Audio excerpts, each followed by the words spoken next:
शाम के 6 बज रहे हैं और आप देख रहे हैं CNBC तेज। सबसे पहले जायजा लेंगे हेडलाइंस का।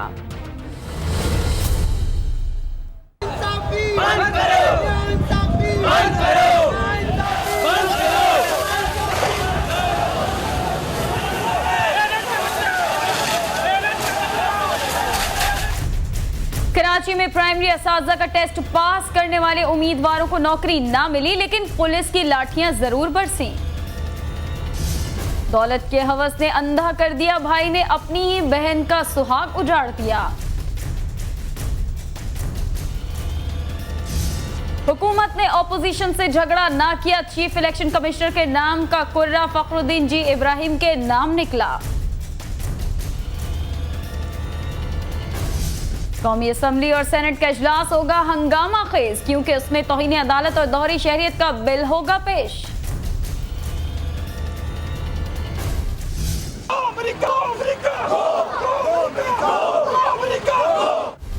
दफा पाकिस्तान लॉन्ग मार्च के शुरू का इस्लामाबाद की तरफ रवा दवा, दारुल हुकूमत में सिक्योरिटी अहलकारों ने तैयारी मुकम्मल कर ली।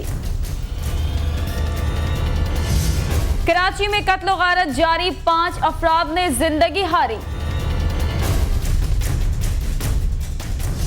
गुजरात में सिक्योरिटी फोर्सेस के कैंप पर हमले में 7 फौजी जवान और 1 पुलिस अहलकार शहीद। यंग डॉक्टर्स ड्यूटीज पर वापस, मरीजों ने सुख का सांस लिया। फॉलिकुलर टेस्ट के दूसरे दिन शदीद बारिश, अंपायर्स ने खेल खत्म कर दिया।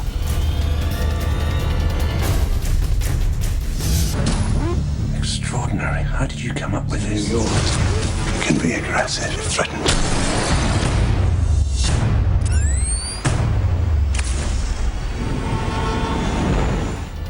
और द अमेजिंग स्पाइडरमैन ने अमेरिकी फिल्मबीनों के दिल जीत लिए, बॉक्स ऑफिस पर सिर्फ एक हफ्ते में $6.5 करोड़ कमा लिए।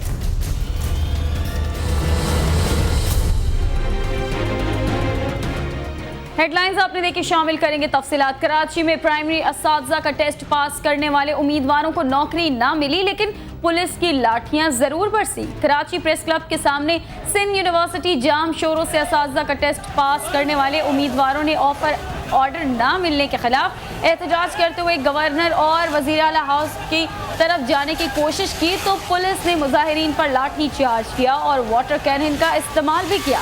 पुलिस की जानिब से लाठी चार्ज के दौरान मुतादिद मुजाहिरीन जख्मी हो गए, जबकि पुलिस ने 12 से ज़ायद अफराद को गिरफ्तार कर लिया। पुलिस का कहना है कि मुजाहिरीन रेड जोन में दाखिल होने की कोशिश कर रहे थे, इसलिए उन्हें वाटर कैनन के जरिए मुंतशिर किया गया। गिरफ्तार अफराद को आर्टिलरी मैदान थाने मुंतकिल कर दिया गया।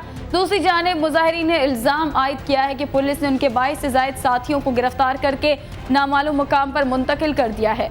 मुजाहिरीन का कहना था कि उन्होंने पुरअमन एहतजाज की कोशिश की, मगर पुलिस ने उनके ऊपर लाठी चार्ज किया और वाटर कैनन का इस्तेमाल किया, जिससे मुतादिद अफराद जख्मी हो गए।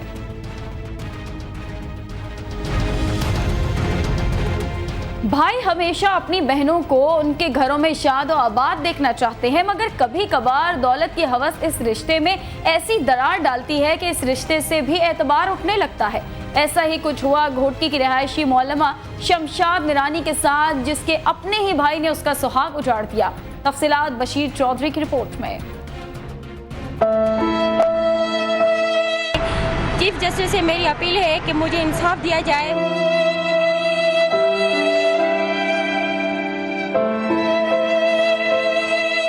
सुप्रीम कोर्ट ऑफ पाकिस्तान के अहाते में 3 बच्चों के हमरा थके कदमों के साथ चलती इस खातून का नाम शमशाद मिरानी और ताल्लुक सिंध के जिला घोटकी से है। शमशाद मिरानी अपने शोहर अली अख्तर मिरानी के साथ गुज़श्ता 20 साल से खुश खुर्रम जिंदगी गुजार रही थी, मगर ये खुशी शमशाद के अपने ही भाई असगर को पसंद न आई और उसने उसका हंसता बसता घर उजाड़ दिया। मेरे शोहर का मेरे भाई ने कत्ल करवाया है, फिर उन्होंने मुझे मतलब कैद करके रखा 2 माह। मुझे इद्दत भी उन्होंने पूरी नहीं होने दी। मैं इद्दत में बैठी थी, रोज़ाना कोई आदमी लेके आता था, इनसे निकाह करो, कोई बूढ़ा लेके आया, इनसे निकाह करो, मैंने उनसे भी ना की।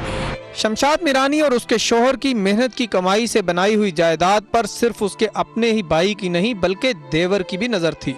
इसी वजह से दोनों मुत्तहिद हो गए। पहले मेरा देवर मेरे भाई से बात तक नहीं करता था। जब मिल्कियत की बात आई तो मेरा भाई कह रहा था या देवर को लिख कर देगी, मैंने उनको भी नहीं लिख कर दिया। तो फिर भाई कहने लगा मुझे लिख कर दो। फिर उन्होंने कहा ये हमें लिख कर दो कागजात हमारे नाम। मैंने कहा नहीं, मैं कभी भी नहीं लिख कर दूंगी, चाहे मुझे मौत दे दो वो मैं कबूल करूंगी, कोई लिख कर नहीं दूंगी। कहते हैं ना कि जब मुश्किल वक्त आता है तो साया भी साथ छोड़ देता है।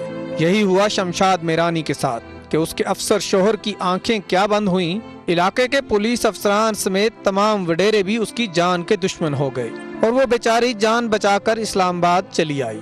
उसका कहना है कि वो अपनी मेहनत की कमाई किसी के नाम कैसे कर दे, जबकि उसके अपने बच्चे भी हैं जिनकी जान को भी शदीद खतरात लाहक हैं। हमारे गांव वाले उठे हैं, वडेरे और बिरादरी वाले सारे उठे हैं कि इनको मार दिया जाए।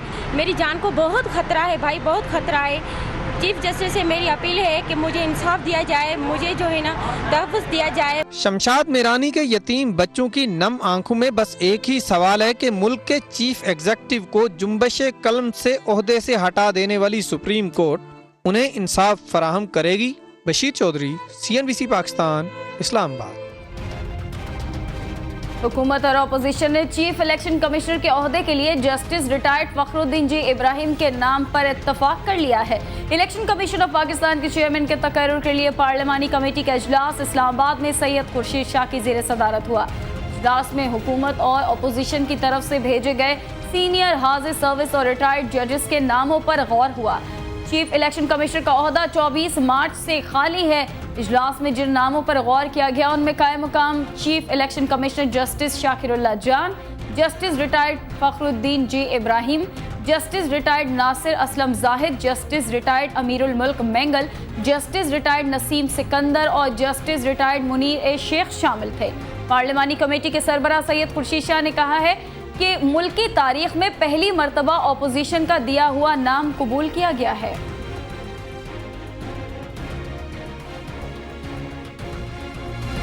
जमीयत उलमा इस्लाम के सरबराह मौलाना फजल रहमान ने कहा है कि तौहीन अदालत और दोहरी शहरियत पर हुकूमती बिल की हिमायत नहीं करेंगे। पेशावर में मीडिया से गुफ्तगू करते हुए मौलाना फजल रहमान ने कहा कि तौहीन अदालत और दोहरी शहरियत के बिल चंद अफराद को बचाने के लिए लाए जा रहे हैं जिनकी किसी सूरत हिमायत नहीं की जाएगी।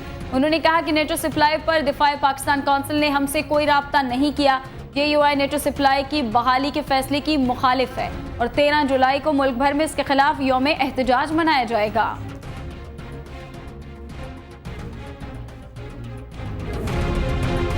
उधर अवामी नेशनल पार्टी ने तौहीन अदालत के नए कानून के बिल की हिमायत और जजेस की बेवाओं की पेंशन में इजाफे के बिल की मुखालफत का फैसला किया है। ये बिल सेनेट और कौमी असम्बली में ANP की पार्लिमानी पार्टी के मुश्तरका इजलास में किया गया जो सीनियर वाइस चेयरमैन हाजी अदील की सदारत में हुआ। इजलास के बाद ANP के सेक्रेटरी इत्तलात सेनेटर जाहिद खान ने मीडिया को बताया कि जजेस की तनख्वाहें पहले ही बहुत ज़्यादा हैं और इत्तलात के मुताबिक आला अदलिया के जजेस की बेवाओं को 4,95,000 रुपये पेंशन मिलती है, ताहम उसकी तस्दीक करना बाकी है। मौजूदा मुआशी हालात में कौमी खजाने पर मजीद बोझ नहीं डाला जा सकता, इसलिए ANP इस बिल की मुखालफत करेगी। उनका कहना था कि हम तौहीन अदालत के मामले में 18 करोड़ लोगों को रिलीफ दिलाना चाहते हैं और इस बिल में तमाम लोगों को तौहीन अदालत के मामले में अपील का हक दे दिया गया है, इसलिए हम इसकी हिमायत करेंगे।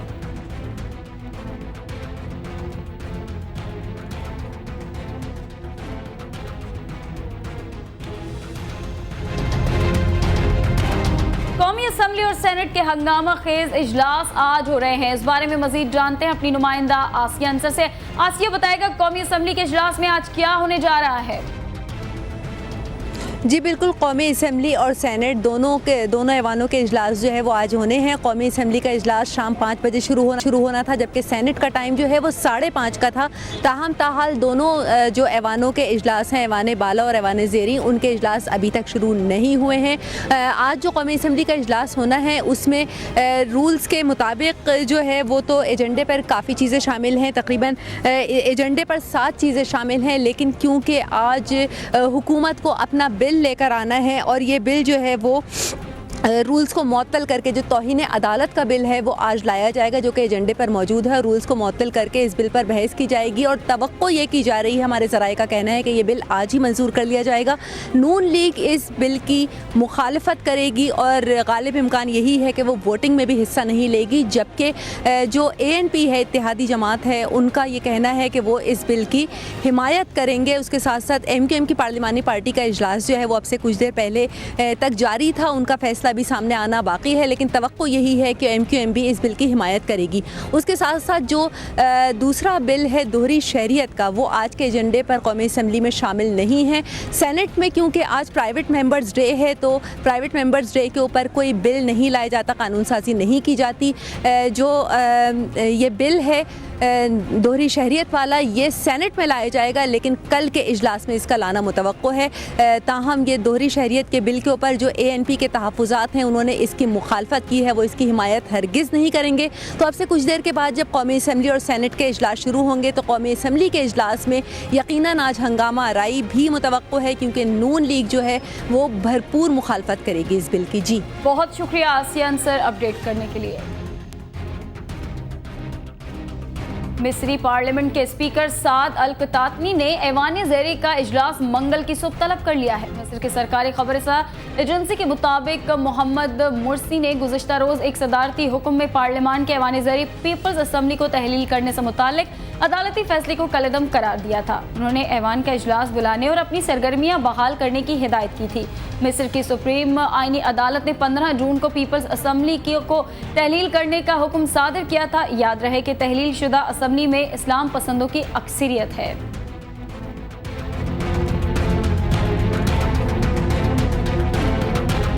कुछ बात करेंगे खेलों की। पहले किले में पाकिस्तान और श्रीलंका के दरमियान तीसरे टेस्ट मैच के दूसरे रोज का खेल बारिश के बायस नहीं हो सका।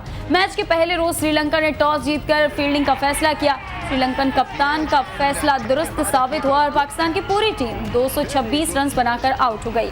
मेहमान टीम की जानिब से असद शफीक 75 रन के साथ टॉप स्कोरर रहे। कप्तान मिसबाउल हक ने 40 रन स्कोर किए। अजहर अली और मोहम्मद यूनुस अपना अकाउंट खोले बगैर पवेलियन से धर गए। श्रीलंका की जानिब से परेरा ने 4 और हेरात ने 3 विकेटें हासिल की। जवाब में श्रीलंकन इनिंग का आगाज भी अच्छा ना हुआ और सिर्फ 14 रन पर उसकी 2 विकेटें गिर गईं। पहले रोज खेल खत्म होने पर मेजबान टीम का स्कोर 3 विकेटों के नुकसान पर 44 रन रहा।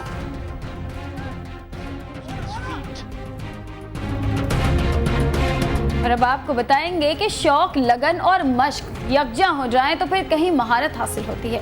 आइए आपको चैलेंज कबूल करने वाले एक ऐसे ही जुर्रतमंद सवार से मिलवाते हैं।